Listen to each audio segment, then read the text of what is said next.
मेहर खालिद का प्यार, गांव में खुशियां। पन्ना हरे पहाड़ों और सुनहरे सरसों के खेतों के बीच मेहर नाम की एक लड़की रहती थी। उसका नाम ही प्रेम का अर्थ था, और यह वही है जो उसने दुनिया को दिया। पायल, जिसकी आवाज हंसी जैसी थी और आंखें जिनमें सुबह का सूरज समाया हुआ था। मेहर अपने गांव की आत्मा थीं।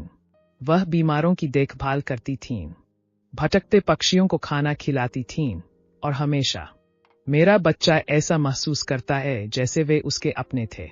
गांव को विभाजित करने वाली मुख्यधारा के उस पार खालिद रहता था, एक लड़का जिसके आत्मा में संगीत और हाथों में दया थी।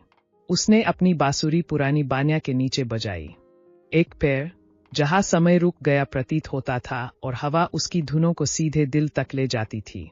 उसकी धुनें भुलाए हुए त्योहारों, खोई हुई दोस्ती और उस प्यार की बात करती थीं जो फिर से खिलना चाहता था। परंतु गांव ने ही प्यार करना भूल गया था। परिवारों ने पुरानी विरासतों की तरह रंजिशों को थामे रखा था। बार केवल लकड़ी और पत्थर से नहीं, बल्कि घमंड और चोट से भी बनाई गई थीं। कभी इस गांव ने एक साथ नृत्य किया था, एक ही चांद के नीचे। अब चांद भी नीचे देखकर आय भरता है।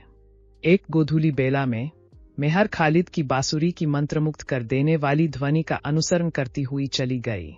उसने उसे नदी के किनारे बैठा पाया, आंखें बंद, अपनी आत्मा को उसमें उड़ेल रहा था।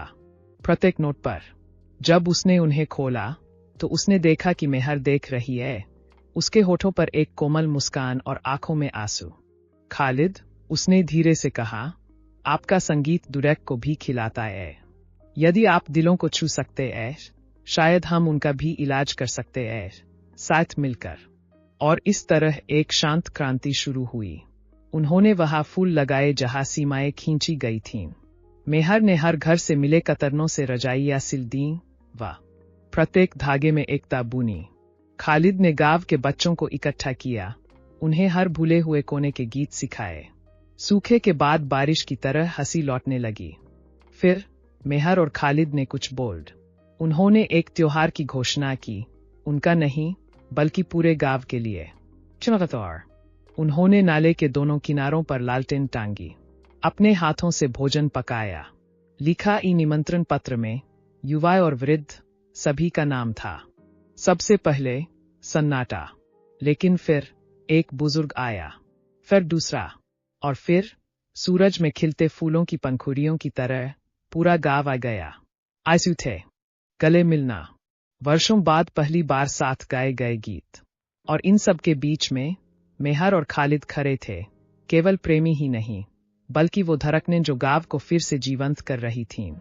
उस रात जब खेतों के ऊपर जुगनू नाच रहे थे और ग्रामीण एक साथ बैठकर कहानियां सुना रहे थे, खालिद ने मेहर को देखा और फुसफुसाया, प्यार खिलने के लिए अनुमति नहीं मांगता, यह बस बढ़ता है, जैसे जंगली फूल टूटे हुए दिलों की दरारों में। और मेहर तारों से भरी मुस्कान के साथ उत्तर दिया, जब तक हमारे पास प्यार है, यह गांव फिर से एक कैसे होना है, यह कभी नहीं भूलेगा। उस दिन से लोगों ने मेहर के बारे में बात की। और खालिद सिर्फ दो प्रेमी नहीं थे, बल्कि वे वो थे जिन्होंने पूरे गांव को फिर से प्यार करना सिखाया।